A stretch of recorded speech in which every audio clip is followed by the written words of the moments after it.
Segala puji Allah Subhanahu wa taala atas nikmat yang Allah berikan kepada kita. Meskipun mungkin sebagian terhalang datang karena Allah, dan alhamdulillah yang ada kebaikan dan semua itu demi kemaslahatan bersama. Maslahatul ammatu muqaddamatun ala maslahatil khassah. Maslahat umum itu dikedepankan dibandingkan maslahat khusus. Artinya tidak ada kemaslahatan yang harus dilakukan meskipun itu sedikit dalam tanda kutip mengganggu masalah khusus, maka itu lebih diutamakan. Dan tadi kita kebayang bahwa dari rumah ke sini itu gak jauh ya, dekat. Tapi ketika kita tidak punya navigasinya dan kita tidak punya alamatnya, kita bisa tersesat. Dan tadi akan tersesat. Itu mengingatkan kepada kita bahwa hadis Nabi SAW, taraktu fikum amrayni ma in tamassaktum bihi ma lan tadillu abada. Aku tinggalkan kepada kalian dua perkara, kalau kalian berpegang teguh kepadanya, kalian tidak akan tersesat. Al-Quran, Al-Kitab, wa Sunnah. Kitab dan Sunnah. Jadi subhanallah, bayangkan ketika kita dekat pada hari rumah, ketika kita tidak punya petunjuk, itu kita bisa tersesat. Dan tersesat itu adalah perkara yang membingungkan, kemudian mungkin bahkan melelahkan. Itu di dunia, urusan duniawi. Seandainya kita tidak berpegang kepada Al-Quran dan Sunnah, maka kita tersesat dunia dan akhirat.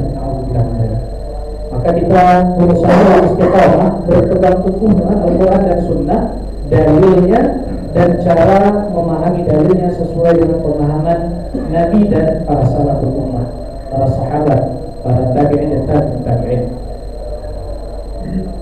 Al-Quran dan Sunnah adalah Google Maps untuk menuju ke kehidupan yang bahagia dunia dan akhirat. Tanpa Al-Quran dan Sunnah kita akan tersesat. Tanpa Al-Quran dan Sunnah kita tidak akan menemukan jalan sampai kepada tujuan yang ingin kita tempuh.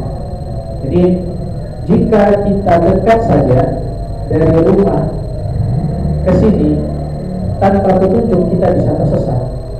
Maka untuk perjalanan yang begitu panjang menuju surga tanpa petunjuk, kita bisa tersesat.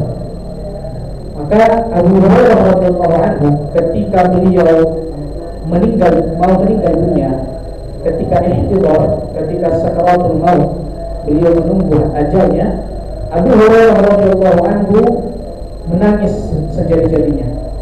Kemudian para sahabat bertanya, "Ma yubkika ya Abu Hurairah?" Apa yang membuat engkau menangis wahai Abu Hurairah? Para sahabat tahu bahwa Abu Hurairah ini adalah hafizul wahyain, penghafal dua wahyu, Al-Quran dan Sunnah. Bahkan Abu Hurairah radhiyallahu anhu pernah menceritakan bahwa saya membawa dua ember dari hadis-hadis Nabi yang saya riwayatkan hanya satu ember saja. Yang satu ini saya simpan. Yang satu ini disimpan bukan berarti Abu Hurairah menyembunyikan hadis, tapi karena hadis yang ada di ember ini sama di sini redaksinya berbeda tapi intinya sama. Dikhawatirkan orang susah menghafal, maka dia riwayatkan satu ember ini saja. Dia menyebutkannya dengan istilah ember Abu Hurairah. Jadi Abu Hurairah yang begitu soleh, ketika beliau meninggal dunia, beliau menangis. Para sahabat bertanya, "Mayu kita ya Abu Hurairah? Apa yang membuat engkau menangis wahai Abu Hurairah?" Dan Abu Hurairah kita tahu adalah seorang yang masuk Islam ketika Nabi SAW di akhir-akhir masa kenabian Nabi SAW, dan beliau adalah dulunya berasal daripada Yaman, dari daerah Daus. Makanya namanya adalah Abdurrahman ibn Sakhar Ad-Dusi. Ketika Abu Hurairah radhiyallahu anhu meninggal dunia, sahabat bertanya, "Yubkika, apa yang membuat engkau menangis?" Jawab Abu Hurairah, kata Abu Hurairah radhiyallahu anhu, "Qillatuz zad." Sedikitnya bekal. Wa bu'du al-masafah, dan jauhnya perjalanan. Jauh perjalanan ternyata nanti ketika kita meninggal dunia. Tanpa petunjuk kita akan tersesat.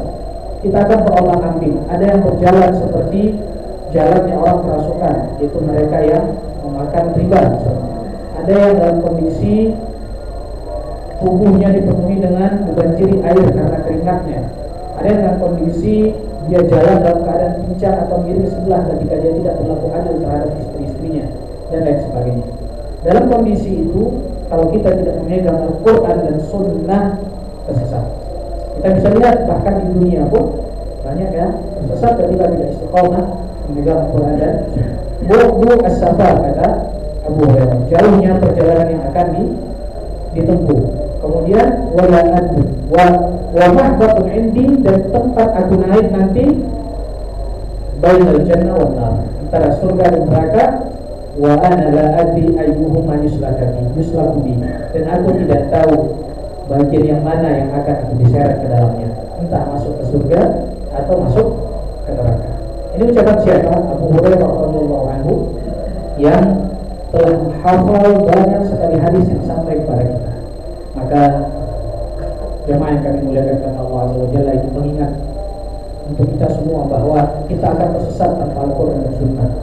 Bagaimana tadi kita di jalan, tadi kalau tidak salah Pak siapa tadi? Ada itu tadi Pak? Pak siapa? Pak enggak ketemu tadi sama Pak siapa kalau tidak salah? Oh, iya, tersesat juga kita. Nah, jadi ketika kita dekat pada, bayangkan tujuan kita adalah akhirat, mencapai surga, tanpa Al-Quran dan Sunnah kita tersesat. Di dunia kita kehilangan arah, di akhirat apa lagi? Maka dengan Al-Quran dan Sunnah sebagaimana disebutkan oleh Nabi Sallallahu Alaihi Wasallam, aku tinggalkan kepada kalian dua perkara, Al-Quran dan Sunnah, tidak akan kalian tersesat selamanya kalau kalian berpegang teguh kepadanya. Ada hadis lain yang menyebutkan, aku tinggalkan kepada kalian dua pusaka, Al-Quran dan Ahlul Bait. Tapi hadis ini dhaif. Hadis ini dhaifkan oleh para ulama. Yang sahih adalah Al-Quran dan As-Sunnah. Al-Quran dan As-Sunnah. Kemudian kita harus salawat kepada Nabi kita Nabi Muhammad sallallahu alaihi wasallam. Jemaah Bapak Ibu yang kami muliakan karena Allah Subhanahu wa taala, kita sudah masuk kepada kaidah yang kedua, al-yaqin la yazulu bisyak. Berikutnya kita masuk ke cabang yang ketiga. Yang kedua sudah kita bahas. Bagi yang punya apa? Di yang ketiga kita baca dulu. Kaidah yang ketiga boleh dibaca. Siapa anak itu Pak? Baca atau Bismillah. Ketiga.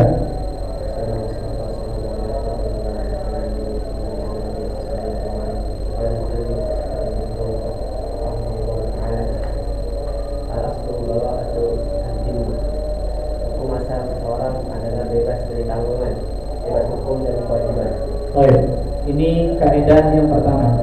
Kaidah yang ketiga, al-aslu bara'atud dhimmah. Hukum asal seseorang itu adalah bebas dari tanggungan, bebas dari tanggung jawab, bebas dari kewajiban apapun. Artinya kita ini dilahirkan dalam kondisi tidak ada beban utang. Adakah orang yang dilahirkan langsung punya utang?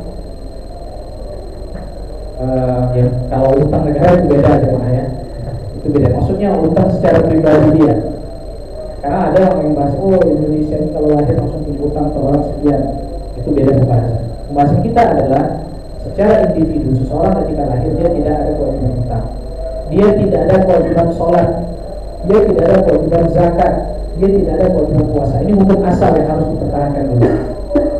Itu hukum asal seseorang adalah bebas dari tanggungan. Selanjutnya, kaidah ini merupakan salah satu kaidah cabang dan kaidah besar al-yaqin la yazulu bisyak.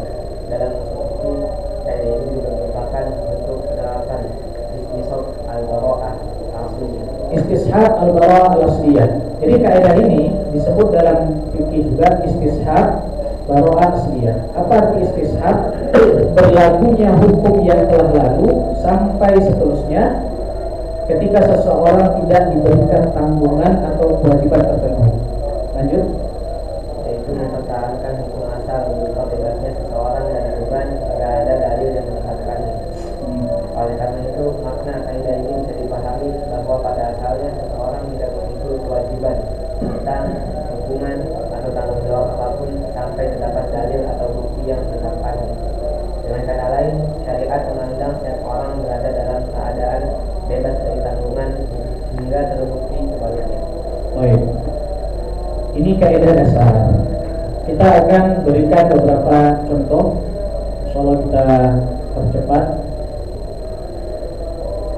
Ini adalah kaidah dasar yang ketiga, atau maaf, kaidah cabang dari kaidah dasar al-yaqinu la yazulu bisyak.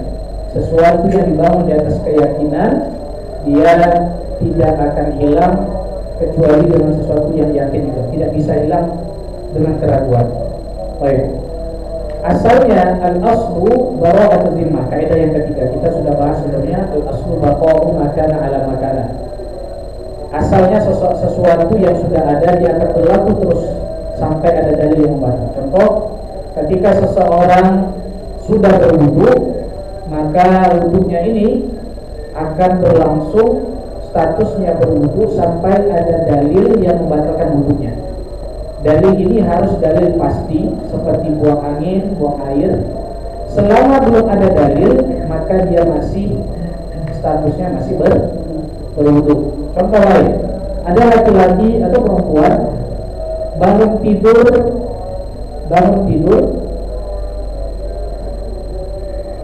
dia ingat malamnya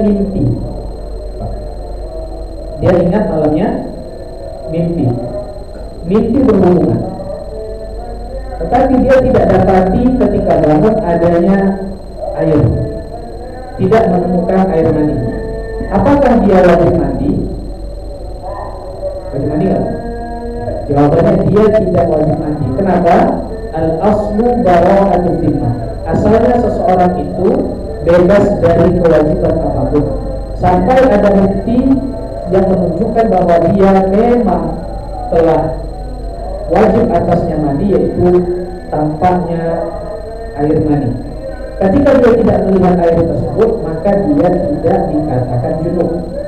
Karena kalau mimpi biasa saja. Kalau mimpi mungkin orang pernah tanpa dia sampai junub.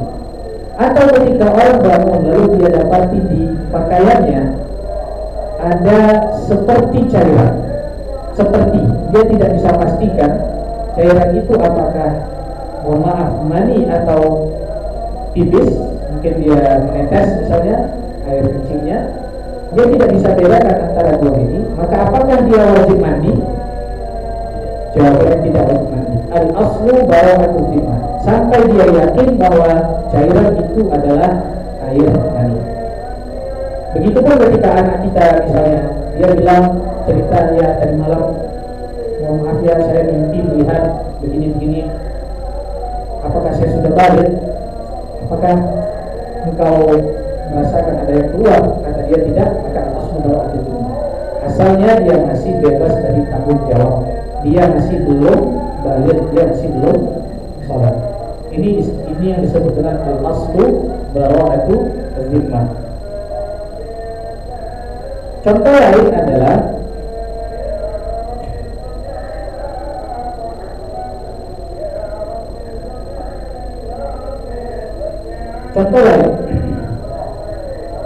lau ukhtulifa fi qimatil mutlaq. Ada orang merusak barang orang lain. Katakanlah Zaid merusak motor Umar.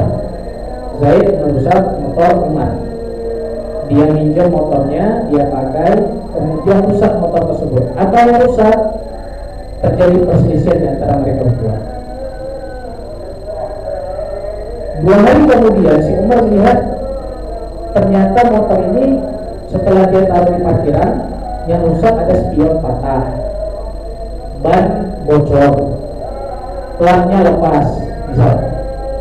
Si Zaid berkata, Afwan Umar, yang waktu itu rusak ketika Anda kembalikan hanya spion saja, bannya masih utuh, kemudian platnya masih kepasang, hanya spion saja yang patah. Pertanyaannya dalam kasus ini, perkataan siapa yang menjadi hukum asal yang dipegang? Zaid atau Ahmad? Betul. Yang dipegang dalam status ini adalah Zaid. Kenapa Zaid? Ingat kaidah tadi, al-aslu bara'atul zimmah. Hukum asal seseorang itu bebas dari tanggung jawab. Ketika Zaid bilang waktu itu yang rusak hanya spion, maka ketika Umar mengatakan, oh enggak, ketika antum kembalikan bannya bocor dan pelannya copot, maka Umar harus mendatangkan bukti. Ketika Umar tidak bisa mendatangkan bukti, si Zaid tidak bisa langsung diterima omongannya. Si Zaid tidak bisa langsung diterima omongannya. Si Zaid diminta untuk bersumpah. Ketika Zaid tidak mau bersumpah, bukan berarti Zaid salah. Dikembalikan sumpah itu kepada Umar. Ketika Umar bersumpah, barulah perkataan Umar yang benar. Itu prosesnya. Ini kalau misalnya ada sengketa, misalnya anak kita, anak SMA yang sudah balik tentunya, kemudian dia berantem ini, berkelahi. Kata yang nonjok, saya cuma nonjok hidungnya sampai berdarah. Kata korban, oh enggak, mata saya biru, dia juga nonjok ini. Maka yang dipegang adalah al-qaul, perkataan pelaku. Sampai si korban mendatangkan bukti bahwa mata yang biru itu adalah memang perbuatan si pelaku. Bisa jadi matanya dibuat-buat. Jadi dalam hal ini, karena hukum asal seseorang adalah bara'atu az-zimmah. Namanya apa? Bara'atu az-zimmah, terbebas dari tanggung jawab apapun. Si Ahmad datang kepada Umar, lalu Ahmad berkata, wahai Umar, 3 bulan yang lalu antum ada berhutang kepada saya 100.000. Wahai Umar, kata Zaid, antum 3 bulan yang lalu ada berhutang pada saya 100.000. Pinjam dulu 100. Antum bilang, anak ingat dulu, antum bilang pinjam dulu 100. Oh iya. Kata Umar, tak pernah ngutang, anak paling suka ngutang. Antum pernah ngutang. Maka hukum asal punya siapa? Zaid atau Umar? Zaid yang menuduh, Umar yang tertuduh. Perkataan siapa yang dipegang? Perkataan Umar yang tertuduh. Kenapa? Karena asalnya seseorang itu bebas dari hutang. Ketika ada orang mengaku-ngaku dia punya hutang, datangkan buktinya. Mungkin seperti itu juga di hukum ya, hukum positifnya. Ketika dia mengaku ada hutang, dia harus datangkan buktinya. Baik. Ketika sudah didatangkan buktinya, si Zaid ngaku, si Umar ngaku, oh ya betul, 3 bulan yang lalu ana mengutang sama antum Zaid. Tapi utangnya 50.000 bukan 100. Utangnya 50.000 bukan 100. Nah, maka di sini perkataan siapa yang dipegang dulu? Umar atau Zaid? Zaid bilang 100, Umar bilang 50.000. Perkataan Umar, karena asalnya yang 50.000 ini bebas. Hukum asal seseorang tidak berhutang. Baik. Akhirnya Zaid kamu, oh iya betul Umar, antum berhutang ke ana bukan 100.000, yang benar 50.000. Oke. Kata Zaid kepada Umar yang berhutang, Zaid yang memberi hutang. Kata Zaid, oh iya betul, jadi ada salah. Antum tadi harus setuju kan antum ada hutang sama 3 bulan yang lalu? Iya, ana setuju. Berapa? 50.000. Oh iya betul, ana ingat 50.000. Oke, sepakat 50.000. Kemudian kata si Zaid, kata si Umar yang berhutang, aduh 50.000 itu udah ana bayar Zaid. 50.000 itu udah ana bayar. Sekarang perkataan siapa yang dipegang? Perkataan Umar. Maaf, perkataan Zaid. Karena mereka dalam konteks ini sama-sama sudah mengakui ada utang. Adapun masalah sehingga hukum aslinya utang itu ada, sampai ada bukti yang menunjukkan bahwa utang itu sudah dibayar. Bisa dipahami jemaah ya? Ketika Zaid mengatakan kepada Umar, atau adalah sama Pak Bagus, antum punya utang sama 100.000 3 bulan yang lalu. Pak Bagus nggak punya, Ustaz, nggak ada. Akhirnya ada datangkan bukti, nih Pak Bagus, ada waktu itu videonya. Oh iya betul, tapi nggak kelihatan anak ngasih 100-nya. Tapi waktu itu 50, Ustaz, kata Pak Bagus. Pada hal ini Pak Bagus yang dipegang sampai anak mendatangkan bukti bahwa itu 100. Ketika anak tidak bisa mendatangkan bukti itu 100, maka hutangnya adalah 50.000. Akhirnya sepakat, oh iya 50.000, sepakat kita. Nah sekarang hutang itu sudah sabit, tetap statusnya, maka dia menjadi asal, menjadi akarnya, menjadi asal. Ketika Pak Bagus bilang, oh Ustaz memang ada, tapi anak sudah bayar. Nah dalam konteks ini ketika Pak Bagus bilang anak sudah bayar, maka Pak Bagus yang mendapatkan bukti. Karena kaedahnya kembali ke tadi, al-aslu baqa'u ma kana 'ala ma kana. Hukum asal sesuatu itu masih ada sampai ada bukti yang membatalkan keberadaan hal tersebut. Ini kaedahnya. Terima kasih ya, ya. Kemudian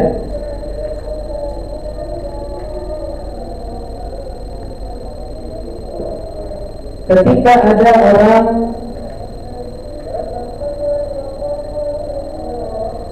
kita kasih contoh.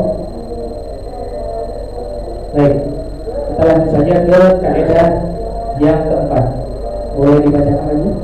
Tadi keempat, al-aslu fil asya'i ibahatu illa idalla 'ala al-hamdi dalil fayu'an. Hukum asal segala sesuatu adalah mubah, boleh, kecuali apabila terdapat dalil yang menunjukkan keharamannya, maka dalil itulah yang menjadikan pilihan. Ini kaidah sangat penting nih jemaah. Ini kaidah membantah orang yang menuduh kita. Pernah nggak misalnya kita bilang begini, Bapak perbuatan ini bid'ah, karena nggak pernah dikerjakan oleh Nabi dan sahabat, tidak ada dalil Quran, Sunnah, Qiyas, Ijma, Istishab dan sebagainya, nggak ada dalilnya ini. Maka kita katakan perbuatan ini bid'ah. Perbuatan ini pun bid'ah. Kita ingin menyelamatkan mereka karena pelaku bid'ah, orang yang melakukan perbuatan bid'ah itu bisa terancam neraka. Bukan kita katakan pasti masuk neraka. Ini juga kekeliruan dari orang yang memahami kita. Kita tidak pernah mengatakan orang melakukan maksiat pasti masuk neraka. Tidak pernah. Orang yang melakukan bid'ah pasti masuk neraka. Tidak pernah kita katakan itu. Terancam masuk neraka. Orang berzina, apa boleh kita bilang dia pasti masuk neraka? Tidak. Terancam. Nah, biasanya kalau kita nasihati ini bid'ah, padahal itu bahasa Nabi, bukan bahasa kita. Mereka akan berkata, antum pun bid'ah, karena tidak ada di zaman Nabi. Mikrofon pun bid'ah, karena tidak ada di zaman Nabi. Sepeda motor pun bid'ah, tidak ada di zaman Nabi. Kelas pun bid'ah, tidak ada di zaman Nabi. Bukan itu yang kita maksud.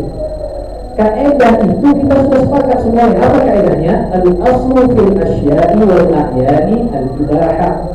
Asal hukum sesuatu itu sesuatu baik itu muamalah, makanan atau apa saja selain ibadah dan akidah, maka hukumnya adalah boleh. Hukum asal sesuatu adalah boleh. Illa indallal lil hadri dalil fayu'malu bihi. Kecuali kalau ada dalil yang menunjukkan pelarangannya, maka dalil itu yang dipakai. Contoh, misal jemaah tiba-tiba ada satu makhluk hidup hewan baru, tidak pernah kita lihat sebelumnya. Apa hukum memakan hewan itu? Halal. Kecuali kalau kita temukan dalil yang haram, misalnya Nabi punya buku pencakar yang luas, punya taring. Kalau itu ada dalilnya keharamannya. Tapi hukum asalnya adalah mubah. Oleh karenanya jemaah, kita sebenarnya tidak wajib mencari tahu. Tidak wajib mencari tahu. Ada kasus, ada orang berobat. Hukum asal obat apa? Halal, boleh. Tapi dia cari komposisinya.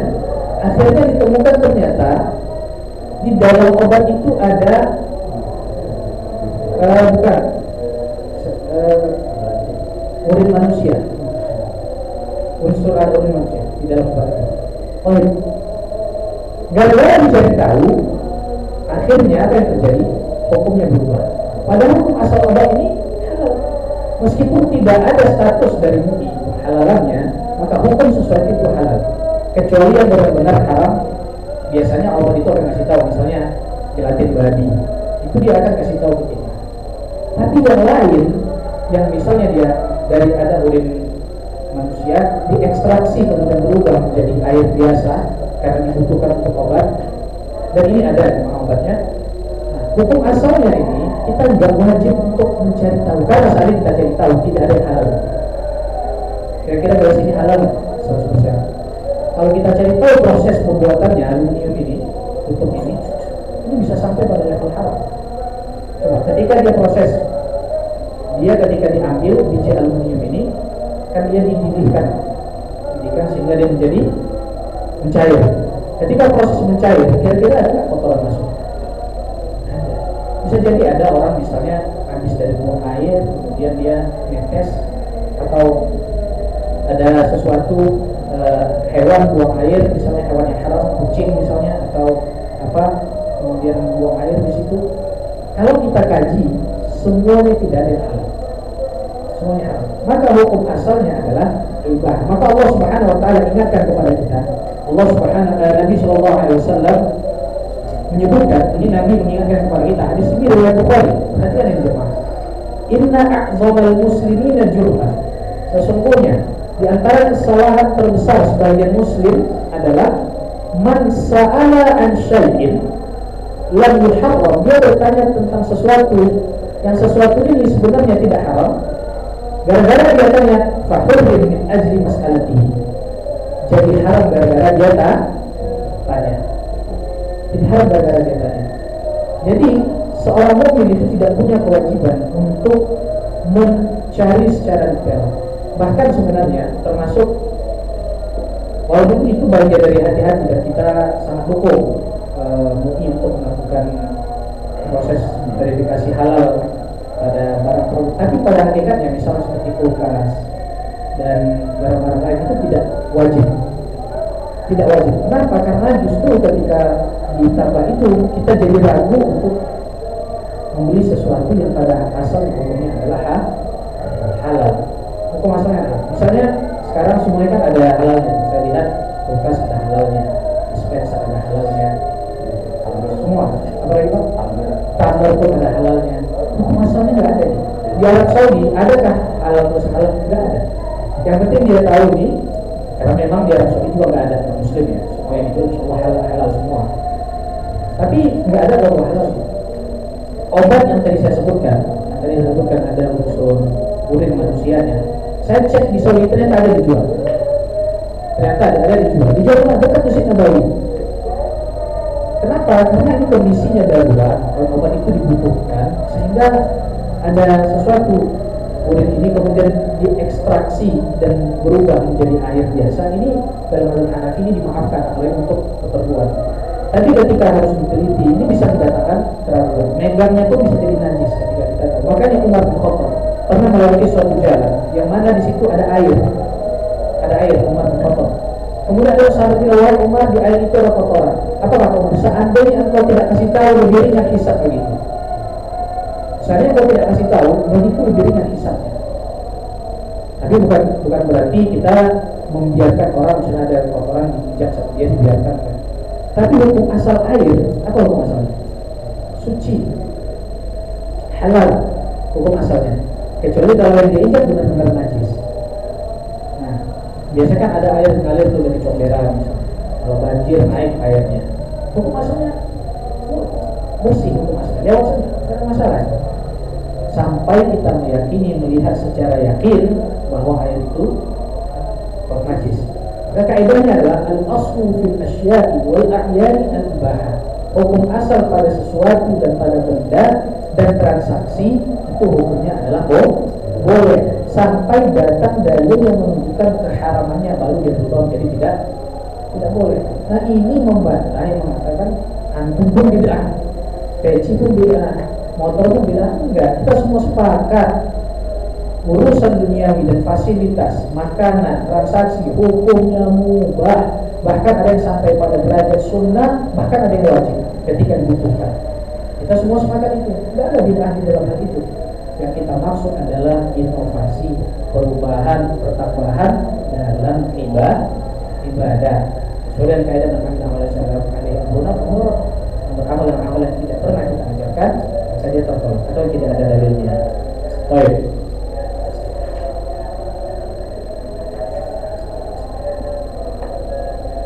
Jadi sekali lagi Nabi menyebutkan inna a'dhamul muslimina jurman, sesungguhnya orang yang paling besar kesalahannya adalah man sa'ala an syai'in, menanyakan sesuatu yang haram yang sebenarnya tidak diharamkan, fa hurrima min ajli mas'alatihi, diharamkan karena dia bertanya. Jadi diharamkan karena dia bertanya.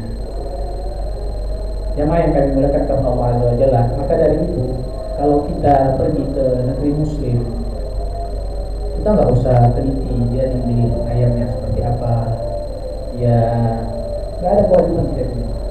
Halal bagi kita, seandainya itu cara penyembelihan dia adalah haram bagi dia, halal bagi kita. Selesai. Dia berdosa, kita nggak ada tanggung jawab.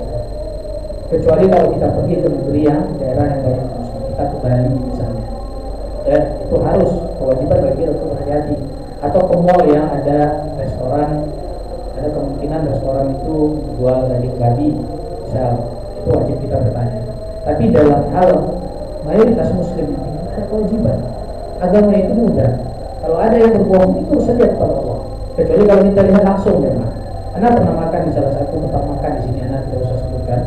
Kita makan, kebetulan ayamnya masih ada lehernya, masih ada lehernya, cuma kepalanya udah hilang.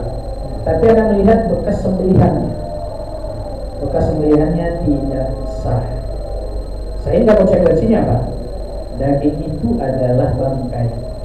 Bangkai adalah najis. Bumbu ungkapan yang digunakan untuk mengungkap daging tersebut adalah najis semuanya. Ketika dia masukkan kulit, usus, hati ambelan dan sebagainya, maka najis semua. Dijualnya semua najis. Tapi orang yang tidak tahu, apakah wajib mereka tahu, oh bapak ibu ini najis semua. Kalau makan sini air kita tidak ada kewajiban masih. Anda berkewajiban masih tahu petugasnya. Anda datangi petugasnya bilang ini sembelihannya tidak sah. Tolong diperbaiki untuk menu berikutnya. Kalau bisa yang ini ganti. Siapa kami akan koreksi, kami akan perbaiki. Allah alam sekarang apakah sudah diperbaiki? Karena tidak belum pernah cek lagi. Karena sudah itu belum pernah lagi mangkat ini. Mudah-mudahan ada perubahan pada diri. Tapi ketika kita tidak tahu, apakah kita wajib tanya? Ini kemarin setiap satu ekor disembelih pakai Bismillah, nggak ada kewajiban. Karena al-aslu fil asya al-a'yan al-mubah. Hukum asal pada sesuatu itu adalah mubah, dan hukum asal seorang muslim yang menyembelih adalah halal.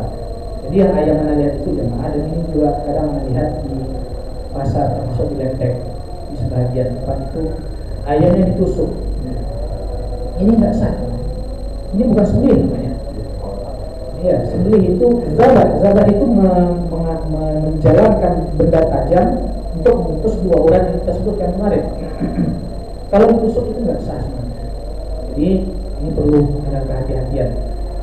Kalau kita melihat itu ya kita wajib untuk mengingatkan. Baik.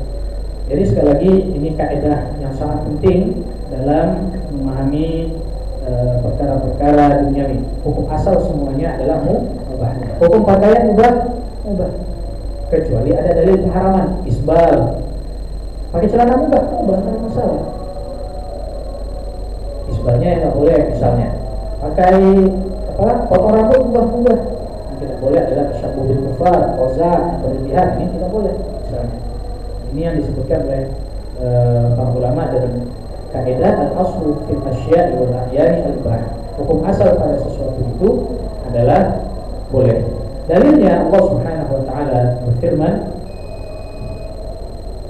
"Walladzi khalaqa lakum ma fil ardi jami'a." Allah yang menciptakan segala sesuatu yang ada di muka bumi untuk kalian semuanya.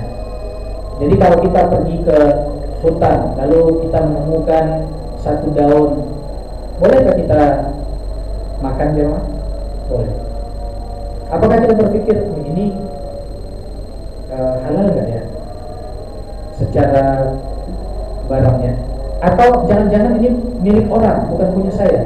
Kalau dia di hutan, bukan di kebun orang, maka dia halal.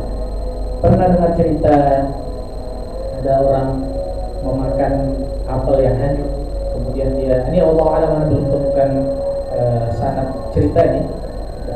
Dia makan apelnya, kemudian dia cari siapa pemiliknya, lalu pemiliknya menawarkan menikah dengan anaknya yang buta, tuli, cacat, buta dari maksiat, tuli dari maksiat, cacat kepada maksiat. Cerita ini Allah alam tidak tahu maksudnya. Hukum asal apel yang hanyut di sungai itu halal, makan aja di sungai. Kecuali kalau antum ambil jatuh di tanah orang, ini baru boleh. Tapi kalau dia ngalir di tempat yang umum, ini boleh. Halal hukum asal. Sampai ada bukti bahwa dia itu ada kepemilikan. Ada orang datang. Jadi bukan kita yang berkewajiban mencari orangnya. Orang yang miliki barang itu yang datang ke kita, misalnya, waduh tadi ada durian jatuh hanyut, antum nemu nggak? Wah, udah makan. Maka di sini kita kembalikan qimah, nggak wajib dengan bentuk durian juga. Kita ganti dengan qimah, dengan harganya. Karena hukum asal sesuatu yang hanyut itu adalah boleh sampai orang mendatangi kita. Dalam kisah yang tadi kita sebutkan, Allah alam kebenaran kisahnya. Tapi kalaupun seandainya benar, itu bentuk dari kewaraan, bukan keharusan. Tidak ada kewajiban, kecuali kalau benda itu benda berharga. Kita nemu guci terbuat dari emas, wah ini al-aslu fil asya' wal a'yad ibahah ini. Segala sesuatu hukum asalnya boleh. Kalau orang pulang ke rumah kita jadi hak milik, ini nggak mungkin. Karena barang itu adalah barang yang berharga. Motor di pinggir jalan ada kuncinya, kalau kita bawa kabur, al-aslu fil asya' wal a'yad ibahah. Nggak bisa. Kenapa? Karena itu barang yang berharga. Kecuali kalau barang yang tidak ada bentuk harganya seperti buah-buahan yang kita sebutkan tadi, dan banyak contoh yang lain. Mungkin boleh azan dulu Pak. Setelah azan kita lanjut sedikit, lalu sesi tanya jawab.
Kembali ke yang tadi, al-aslu bara'atu zimmah, hukum asal seseorang itu adalah bebas dari tanggung jawab dan kewajiban. Ini juga menjadi salah satu landasan dalam hal sholat. Misal ketika seseorang dia belum mengetahui waktu sholat, maka hukum asalnya dia tidak ada kewajiban untuk sholat sampai ada bukti bahwa dia sudah masuk waktu sholat. Begitu juga dalil dengan puasa. Nah, ini kenapa kita sangat memegang teguh pendapat yang paling kuat adalah mengikuti pemerintah dalam pelaksanaan ibadah puasa. Karena hukum asalnya kita itu tidak dituntut untuk puasa sampai ada bukti. Apa bukti dalam hal ini? Ada hilal. Sampai ada bukti. Buktinya adalah hilal. Ketika tidak ada bukti, hukum asalnya kita lepas dari tanggung jawab untuk puasa. Apa bukti kita bertanggung jawab untuk berpuasa? Ada dua, hilal atau itmam. Hilal atau penyempurnaan 1 bulan 30 hari. Kalau salah satu ini ada, barulah seseorang ditanggungkan kepadanya kewajiban untuk berpuasa. Kalau salah satu dari dua ini tidak ada, maka dia tidak wajib puasa. Ini juga menjadi landasan kita bagi yang mengatakan adanya zakat profesi. Hukum asal seseorang apakah wajib zakat? Enggak. Sampai ada bukti yang menunjukkan bahwa dia wajib zakat. Ketika duitnya sampai nisab dan telah mencapai haul, maka wajib zakat. Sedangkan dari zakat profesi, dia masih bebas daripada tanggung jawab. Nisabnya belum nyampe, haulnya enggak. Kan zakat profesi biasanya diambil 2,5% dari gaji karyawan kan. Kalau gajinya UMR sekian, 5 juta, maka diambil 2,5%-nya. 5 juta apakah sudah sampai pada nisab? Jawabannya belum. Apakah sudah haul? Gajinya aja per bulan. Maka dia tidak haul dan tidak nisab. Tidak ada salah satu dari dua ini. Sehingga hukum asalnya adalah bahwa diterima, bebas daripada tanggung jawab, bebas daripada tanggung jawab. Kemudian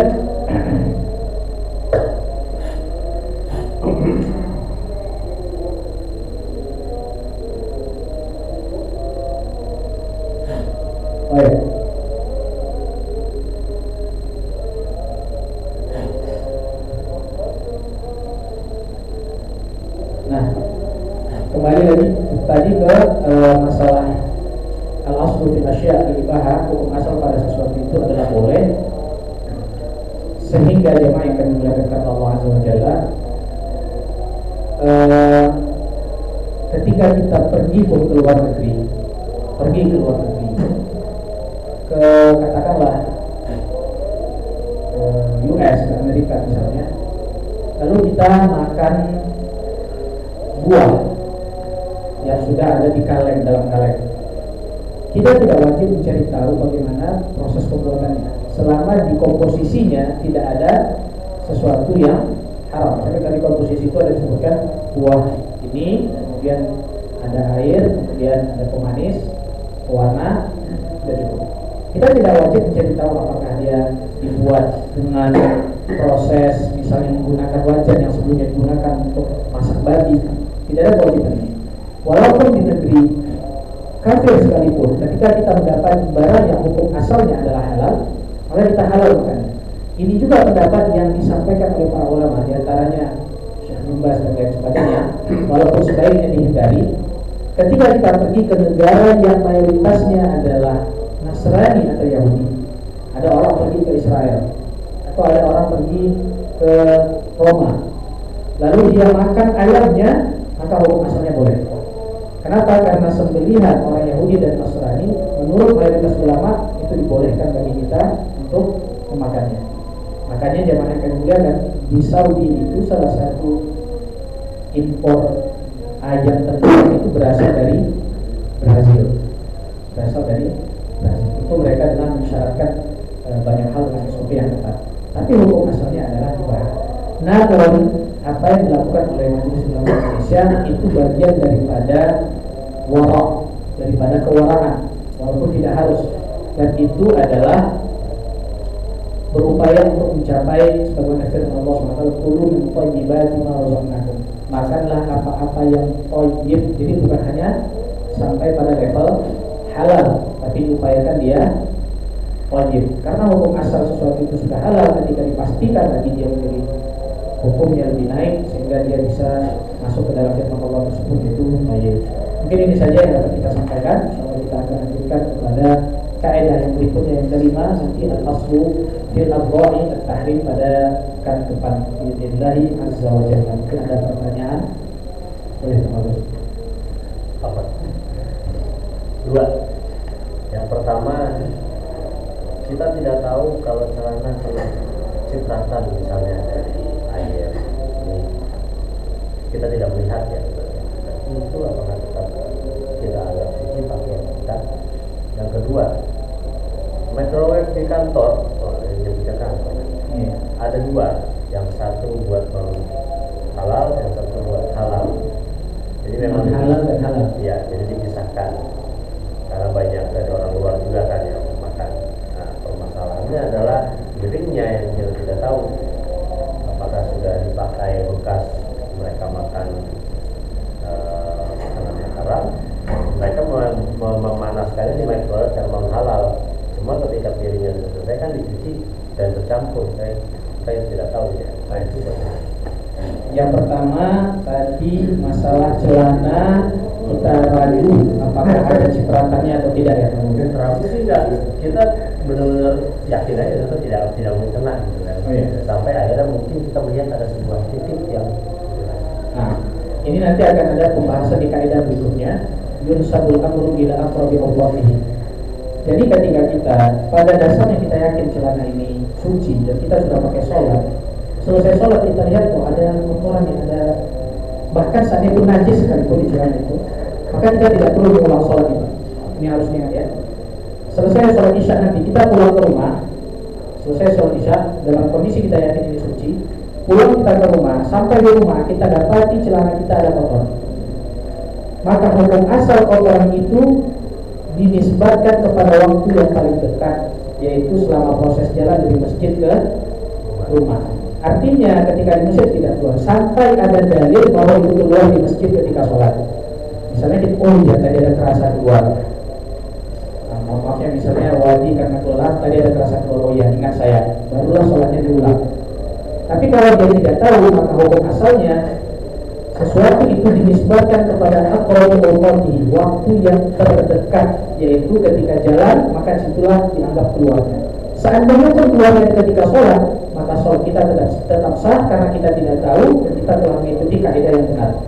Yang kemudian ketika celana tadi, ketika apabila kita yakin, kemudian kita ragu apakah itu ada cipratan, hukum asalnya adalah suci. Al-aslu fil asya'i at-tuhur. Hukum asal pada sesuatu itu semuanya suci. Maka ini menjadi landasan kita bahwa kita tidak ada alasan untuk tidak sholat. Misal ketika di satu tempat ada, misal kita jalan-jalan ke puncak, lalu kita naik motor, kemudian macet, kita nggak mungkin masjid, tapi macetnya stuck di situ berhenti, maka turun sebentar, sholat cepat, sholat kilat. Murni hukum asalnya adalah suci. Begitupun tadi dengan celana. Pertanyaan yang kedua, ketika di kantor ada microwave, ada dua, satu untuk halal, satu non halal. Microwave-nya tidak ada masalah. Yang jadi masalah adalah piring, karena piring digunakan bersama. Kalau yakin non muslim ini pernah menggunakan piring tersebut untuk barang yang haram seperti daging babi dan belum dilakukan samak, yaitu dicuci 7 kali salah satunya dengan tanah, maka ketika tidak tahu yang mana yang digunakan, maka semua piring itu tidak boleh digunakan. Ini kembali kepada kaidah yang kita gunakan pada minggu lalu, an-yaqinu la yazulu bisyak. Keyakinan tidak bisa hilang dengan keraguan. Kita yakin ada daging babi pernah digunakan, tapi kita ragu piring yang mana yang digunakan, maka keyakinan ini tidak bisa menghapuskan keraguan ini tidak bisa menghapuskan keyakinan. Maka piring tadi semuanya tidak boleh digunakan. Sama seperti kasus, saya yakin jubah saya kena najis, tapi tidak tahu di bagian yang mana, maka jubah ini harus saya cuci semuanya. Saya yakin jubah saya kena najis di bagian lengan, tapi lupa lengan kiri atau kanan, maka wajib saya cuci kedua lengan ini. Ketika kita yakin bahwa piring ini ada yang kena najis, tapi ragu piring yang mana, maka tidak boleh digunakan. Kecuali kalau ragu, saya nggak yakin Ustaz, apakah mereka pernah makan daging babi atau tidak. Nah, maka hukum asal tadi tetap berlaku, yaitu piringnya suci. Saya bagi jamaah ya. Kalau dia ragu pernah makan babi atau enggak, maka ragunya nggak dianggap. Hukum piring itu suci. Tapi kalau yakin pernah dia pesan dari babi, lalu pernah menggunakan salah satu piring dan tidak tahu piring yang mana, maka semua piring yang ada di tempat itu tidak boleh digunakan. Pakai piring masing-masing. Allah a'lam bishawab. Lagi pakai akhir. Jadi ada pengalaman, saya ke dokter. Iya. Waktu saya masuk rumah sakit, itu dokter bilang, Pak, ini kalau pakai biaya pribadi mahal. Iya. Jadi persyaratannya kita mesti bohong nih Pak, biar Bapak dapat BPJS-nya. Nah, sedangkan saat itu kondisinya memang urgensi dalam artian memang harus dioperasi lah. Tapi kalau mengeluarkan biaya, saya pun tidak mampu. Nah ini hukumnya gimana tadi? Berbohong di sini. Tapi memang dokter itu mengiyakan untuk berbohong. Dia sendiri yang bilang seperti itu. Jadi kalau tidak rawat inap Pak, BPJS Bapak tidak akan keluar. Bapak harus pakai biaya sendiri. Iya. Nah ini berbohong. Jadi dibuat rawat inap supaya dapat bantuan BPJS. Tapi pada prakteknya tidak. Harusnya penyakit saya tidak harus rawat inap. Tidak harus rawat inap. Tidak harus rawat inap. Tapi kalau tidak masuk rawat inap, itu harus dengan biaya sendiri. Sedangkan Memang seperti itu. Harus rawat inap baru bisa menggunakan klaim. Bukan bisa klaim. Penyakitnya tidak cover oleh BPJS. Oh, penyakit tidak di cover oleh BPJS. Iya. Jadi syarat untuk bisa tercover penyakit ini harus ada rawat inap selama 24 jam. 2 kali 24 jam baru masuk ke dalam diklaim lah. Bisa diklaim. Dan ini dokter yang menyarankan seperti itu. Gimana Pak? Bapak mau memang ini harus dioperasi. Iya. Tapi sebetulnya operasi ini tidak harus rawat inap. Nah, kenapa Bapak saya suruh rawat inap supaya tercover dengan BPJS? Itu gimana tadi? Dan dalam kondisi tidak mampu. Dalam kondisi memang tidak mampu. Semua bohong sebagaimana kita sampaikan itu yang kita hukumnya haram. Tapi ada yang dimaafkan dalam kondisi darurat. Kaidah fikih mengatakan al-daruriyatul khamsu, ada 5 perkara yang harus dijaga dalam Islam. Yang pertama, hifdzun nafs. Ini pendapat yang wajib menurut anak. Hifdzun nafs, menjaga jiwa. Baru hifdzun din, menjaga agama. Hifdzun nafs, hifdzun din, menjaga jiwa, menjaga agama. Hifdzul mal, hifdzul nasab, hifdzul ard, menjaga jiwa, agama, harta, nasab, kehormatan. Menjaga jiwa sehingga haram pembunuhan. Menjaga agama, wajib sholat, wajib zakat, tidak boleh murtad. Menjaga harta, bayar zakat, tidak boleh mencuri, transaksi riba haram. Menjaga kehormatan, menjaga nasab, tidak boleh zina, diharamkan zina. Menjaga kehormatan, tidak boleh memfitnah orang, menuduh orang, menghina orang. Menjaga kehormatan. Semua agama kita jemaah, semua hukum yang dibangun oleh Allah Subhanahu wa taala melalui syariat Nabi Muhammad SAW, tujuannya menjaga 5 hal. Tidak ada satu pun yang keluar dari ini. Maka kalau dalam orang teori liberalisme itu hak dasar pokok manusia cuma 3 doang. Human right kan cuma 3. Kehidupan, kebebasan, kepemilikan, kan? Life, liberty, property, atau prosperity. Kalau dari Islam 5 yang harus dijaga. Jadi hak asasi manusia itu 5 ini. Nah, dalam konteks ini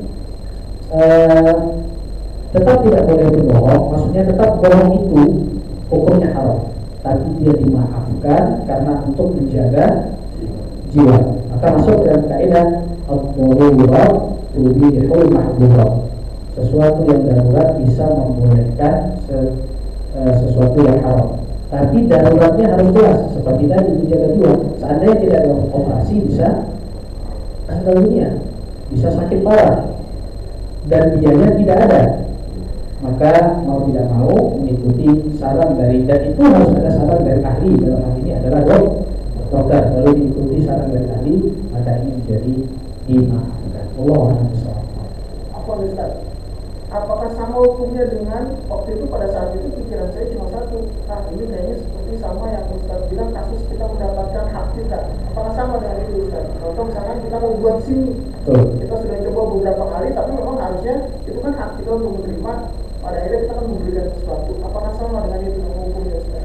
Kalau itu masalahnya riswah, memberikan, jadi itu jadi kan riswah itu kita, sogok itu adalah ikhfa'ul batil wa ikhfa'ul haq, menjadikan yang salah, yang menjadikan yang batil menjadi berhak, yang berhak menjadi tidak berhak. Itu riswah.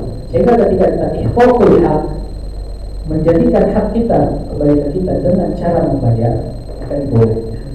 Dalam hal yang tadi itu berbeda dengan riswah, karena riswah kaitannya kita membayar orang. Dalam kasus tadi kita tidak bisa pakai kaidah itu karena bentuknya berbeda. Kita masuk kepada kaidah yang lain, kaidah usul fikih, ad-darurat begitu darurat. Keadaan darurat itu membolehkan yang makhluk. Karena kalau dikatakan itu hak kita di BPJS mungkin sudah punya ketentuan, yang mana yang di-cover dan bagaimana syarat yang di-cover, dan kita sudah setuju itu. Lalu ketika kita, dan itu bukan hak kita, artinya ketika syarat-syarat yang sudah ditentukan oleh mereka tidak ada pada kita, maka kita tidak berhak mendapatkan itu pada hukum asalnya, sehingga itu bukan hak kita pada hukum asalnya. Kenapa? Karena kita tidak memenuhi syarat yang sudah ditentukan. Maka berbohong dalam konteks ini tetap termasuk yang diharamkan, tapi dimaafkan karena kondisi darurat. Masuk pada kaidah tadi al-darurat tubihul mahzurat. Ini juga pernah pertanyaan ditanyakan oleh di Masjid Nabawi. Waktu itu ada mahasiswa yang bertanya kepada Syekh Sulaiman Al-Haidi. Pertanyaannya, Syekh, ini sama seperti kasus kita, asuransi kesehatan, apakah boleh kami gunakan? Menurut beliau asuransi kesehatan yang konvensional yang banyak terjadi di ini, yang penanya ini mahasiswa dari Eropa. Dan kita tahu sistem di Eropa luar biasa buruknya di masalah asuransi kejiwaan. Kata beliau hukum asuransi itu haram, asuransi kejiwaan, maka hukum asalnya tidak boleh. Tapi dalam kondisi darurat hukum haramnya ada, tapi dimaafkan dengan syarat antum menggunakan pengobatannya, lalu antum bayar sesuai berapa kira-kira yang digunakan ketika pengobatan itu. Setelah itu berhenti. Ini benar yang disampaikan oleh Syekh. Padahal beliau sangat kuat mengatakan bahwa asuransi kesehatan yang dipraktekkan di negara tersebut adalah haram. Tapi dalam konteks itu beliau memakai kaidah al-darurat begitu makhluk, karena kalau tidak pakai itu kamu tidak bisa berobat, akhirnya akan menyelakatkan jiwanya. Seperti itu, Pak. Mudah-mudahan Allah Subhanahu wa taala kalau itu semua salah Allah ampuni, menyelamatkan jiwa dalam daripada 5 kaidah dasar dalam Islam, dan insyaallah itu tidak apa-apa. Insyaallah. Mungkin itu saja.